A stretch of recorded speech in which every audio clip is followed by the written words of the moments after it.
Hey, trying to make these introductions really short so you can just get on with the story. So, if you would like to support us, go to the description and click on things to support us. And there's books down there. We are partnered with, as you've just heard, we are partnered with Grendel Press, a fantastic publishing house for horror. And we're partners with Odin Apparel, and all their links are in the thingy in below. So, just go down there and click on it and stuff. And I hope you enjoy.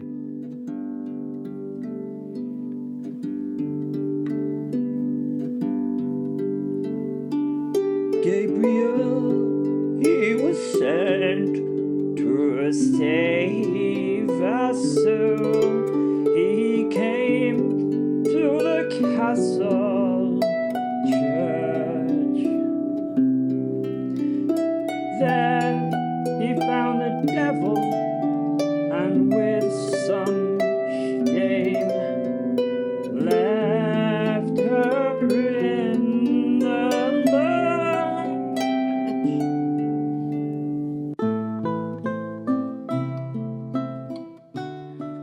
Gervais. I stood to my feet as the two stayed entwined in each other's arms and wings. Now, many times I have seen things whilst drunk, many times, but this was my first time seeing angels and demons. The angel was apparently the Gabriel, God's messenger. He was a handsome and imposing angel, and I suppose he should be. The woman he held was the devil, and she was the most beautiful creature I had ever seen, which I don't know is a good thing or bad thing. In their presence I lost all thought of my lost soul, but those thoughts flashed back into my mind along with the simple confusion about what was happening. The feeling that I was way too sober to deal with this kind of thing also entered my head. If I could get drunk, get more drunk, I would not have the mental capacity to deal with this, whatever this is. I find drinking a wise way of dealing with problems. I find that once drunk, you can stop thinking about problems. There are two great joys with problems and being a drunkard. One is forgetting about those problems whilst drunk. The second is that a lot of the time the problems tend to go away while you're drunk. The angel's head turned towards me and he looked at me. No, he looked into me with eyes so brightly blue that they shone. Don't be frightened, little mortal. I understand your discomfort, but I am here to stop a just soul being taken, he said, pointing a finger in my direction. Brilliant timing, said Fenrir, the wolf soul. Ah, still here, you foul hell-bound abomination, the angel said to the wolf whilst laughing. Fuck you, said Fenrir. Not your finest comeback, little wolf soul, said Gabriel. The devil slowly pulled herself from the angel and she turned her back to us as she hid tears that we had openly seen run down her face. She spent a moment wiping that incredible visage. Still a patronising bastard, then, the devil said through gentle sniffles. It was much as I could say at first, looking into those blue orbs that sat in his fine-featured face. Your soul cannot be taken, my good knight, because that is what you are. You are just. Your soul is bright in my eyes. It shines, Gabriel continued. You have shown love by giving your everything for it. You are your soul, and you would give it in eternal torment to save another. That is the ultimate sacrifice, and as that, Lucifer... He turned his smile to the woman's back as her shoulders shook, evidently from her unbound emotions. Has no hold on it. Yet, he added. God has asked me to come and intervene on his behalf. I, his mighty winged messenger, have travelled bravely across the ethereal abyss to stop this moment of utter injustice. I have been chosen because our Lord knows that I am the only one of his heavenly body to be able to surmount the odds. He said all this as he raised and pumped a fist, taken an impressive pose. He was obviously impressed with himself and his own rhetoric. Gabriel maintained his pose and maintained his pose. He was expecting something more. I turned to look at my companions in doubt. They were fixated on the scene before them. Percy stood, smiled, laughed, and started to applaud. Gabriel nodded his approval. "I once wrote a song about you," Percy told the angelic man. "I know," said Gabriel. "Oh, well, it did not do you justice, your, honour." Gabriel laughed. "I thought it was exceptional, if only a little too short." Gabriel told the man. "I thought angels can lie," I automatically said, my mind being driven to drunken banter as a comfort in this real situation. "I can lie," said Gabriel, "but I choose not to." Percy laughed. "Thank you," he said to the angel. The angel now returned to Lucifer's side, his wings folded onto his back as he reached for a hand. They stood side by side as bright light shone through the stained glass window. The angel forever trapped in the window coloured the angels that stood there in many hues. I felt someone pull at my arm. William was standing next to me now. He had Percy standing behind him. "Come on, man. Let's leave them to it, shall we? Whatever it is." I nodded and looked at the pair one more time before finally turning my back and leaving the chapel. Lucifer, thank you, I told Gabriel. He could be an absolute arse at times. He could. But he was just always, yes, always a good descriptor. "I am sorry to have stopped your harvest this day," He said in his angelic way. It's just us now. Stop using the fancy language. No one is writing the shit you say down, so quit it. He smiled and nodded, letting go a little laugh. I'm glad you came, I told him. Gervais's soul was not mine to take, was it? I turned to He was gone. Again, I was alone in the world. It renewed the loneliness in my heart. I was the loneliest of the lonely. I was the saddest of the sad. But I had to continue to undertake God's plan for me. The little cat appeared from under a pew. Has it gone? She asked me. It stinks. Yes, little cat, Gabriel has gone. I smiled and picked the cat up, giving it an unwanted hug as I stared at the window with its frozen image of Gabriel fixed in it for a moment. Then I clicked my fingers and went. William Marshall. We wandered through the castle. Nothing was said. Each was entombed in their own thoughts. What are you thinking, Percy? I asked him. For a word that rhymes with Gabriel, He said, smiling. Gervais and I laughed at this. And you, Gervais? What are you thinking, man? I asked him. I am thinking of many things. I am thinking that I am worthy.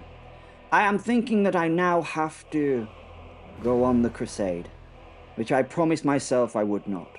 It seems overly appropriate now. I nodded. I think it is a must for us both now. I can guess the last, I told him. He stopped and turned bodily towards me. Oh, yes, and that is? You're wondering, are you not? Where the wine is, I said. He looked at me hard for a moment, deep in thought. No, that was not it, but now you come to mention it.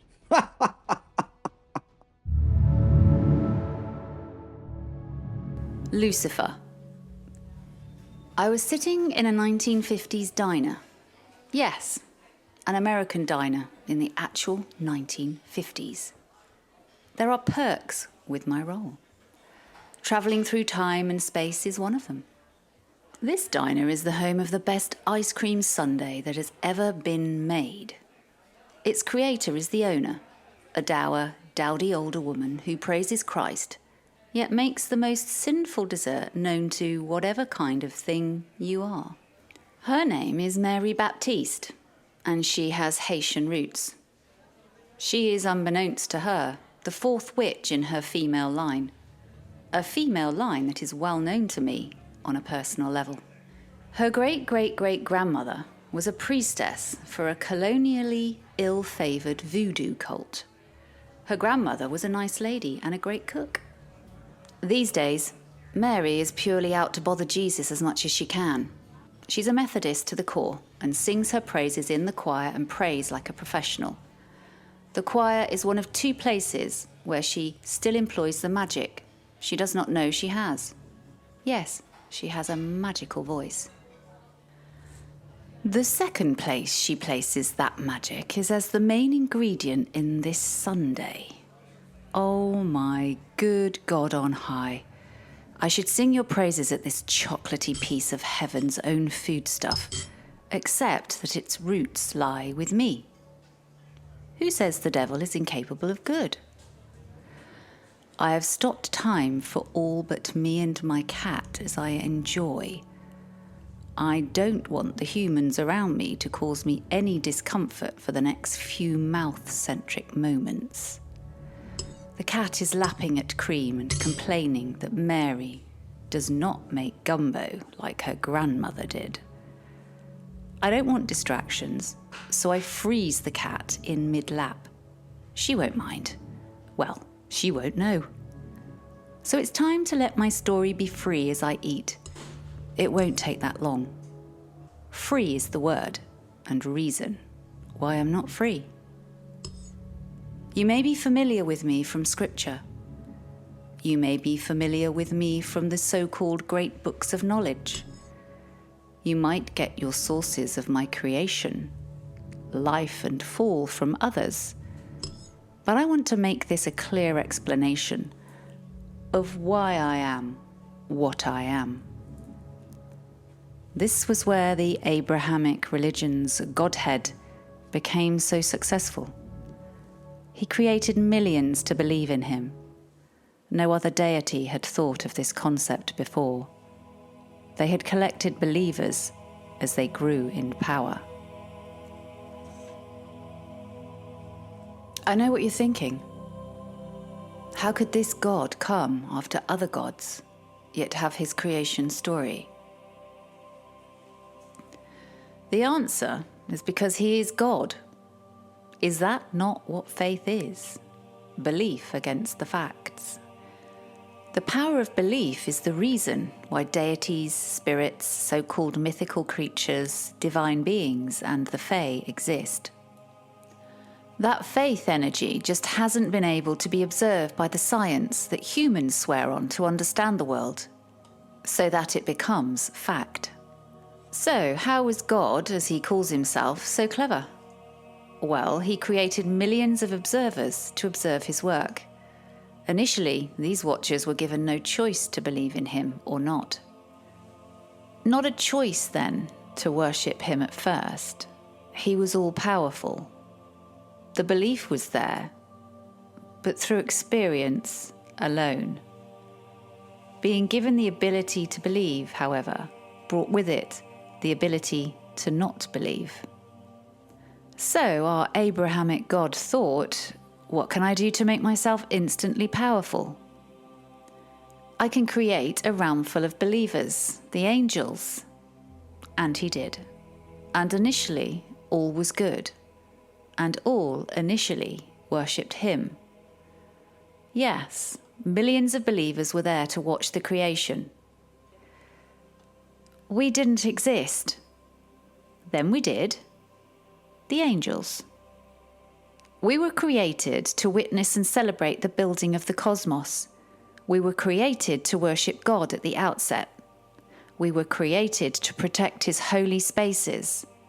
We were created to love God. But the downside was that we were given the choice to believe. He had to do that. If it wasn't a choice, there was no power there. You had to choose to direct your faith to something. It had to go from you to the target of that energy. I hope you understand this. I nearly don't. Some of us were created and failed in this task. God works in mysterious ways, they say. That's not how I would, nor will I, describe it. These watchers were given no choice but to believe in him when he was made. They had only the option to worship him and bend the knee to him. He was all-powerful. The belief was there, but for divine existence and the energy to be ongoing, he needs the power of love. God is love. 1 John chapter 4, verse 8. And love cannot be forced or programmed. It was at this moment that God made his mistake. In order to be worshipped, in order to be loved, we had to have the choice not to love. We had to be able to make that choice. We were given free will. Angels were created to participate in God's divine life, not as robots, but as beings capable of reciprocal love. Gabriel chose joyful obedience. I did not choose it. Before my fall, I was Lucifer, in Hebrew, Hallel, light-bringer. I was a high-ranking angel, often identified as an archangel.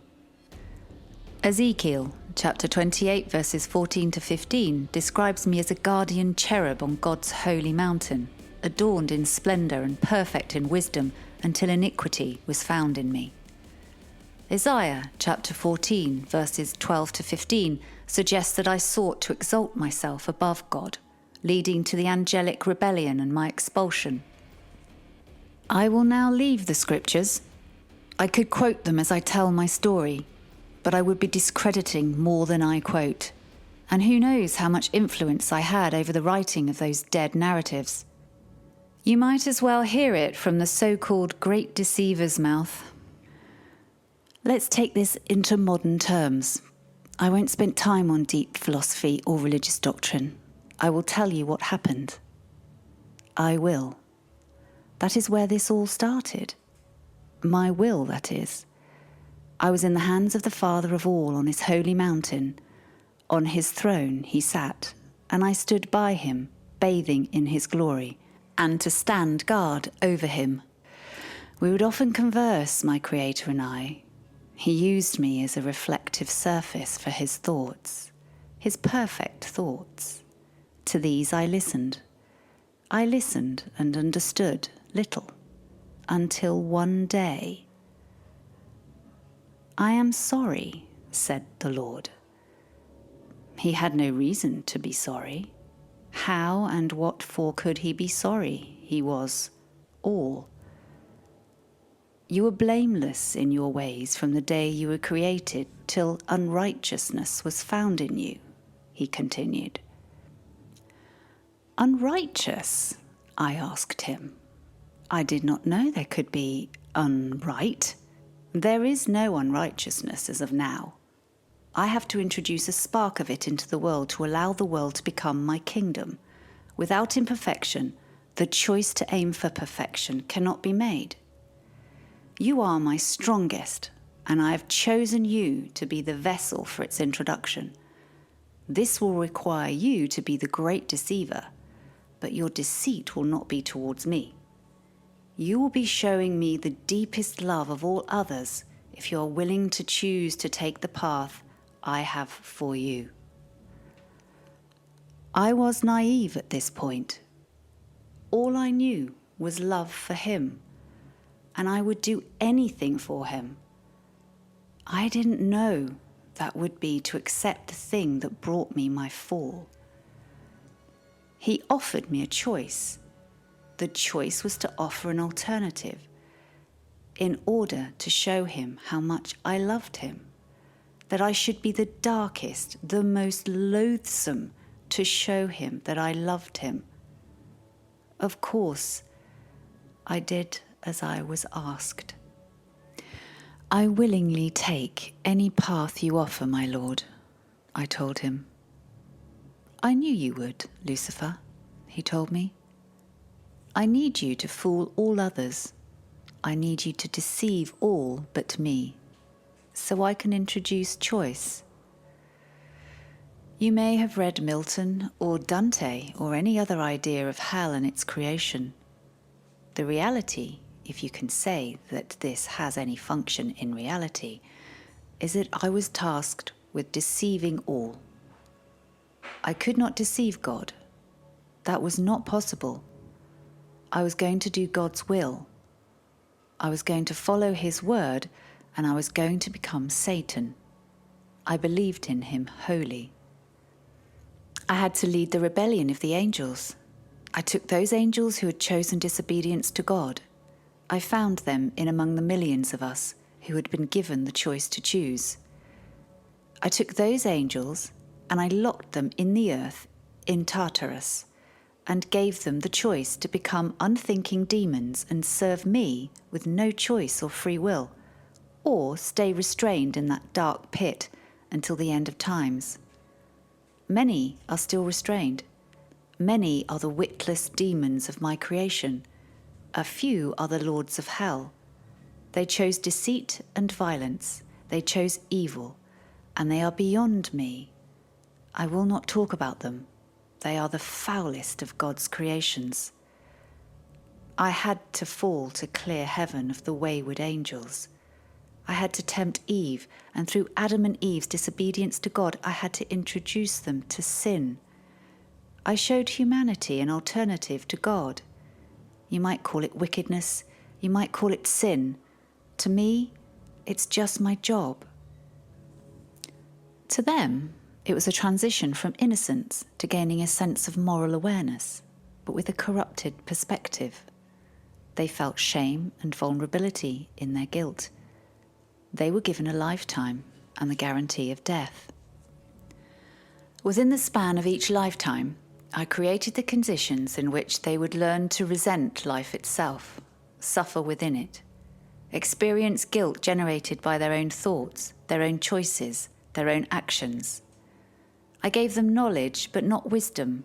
I gave them the desire to judge wickedness in others, but curtailed their ability to recognize it within themselves, thereby paving the road to righteousness with falsehoods of their own design.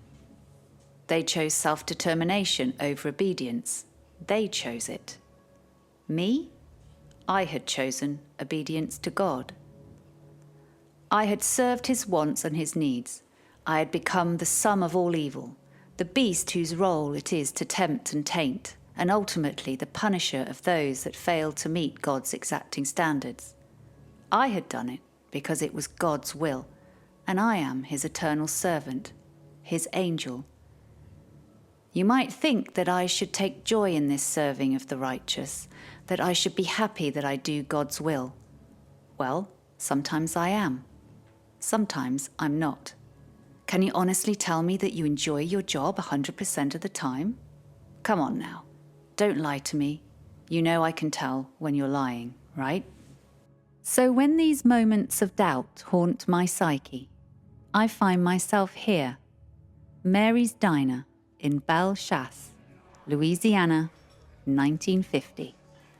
At the bottom of the sundae glass, I exult in its goodness, in this little piece of heaven I still have access to right here on Earth.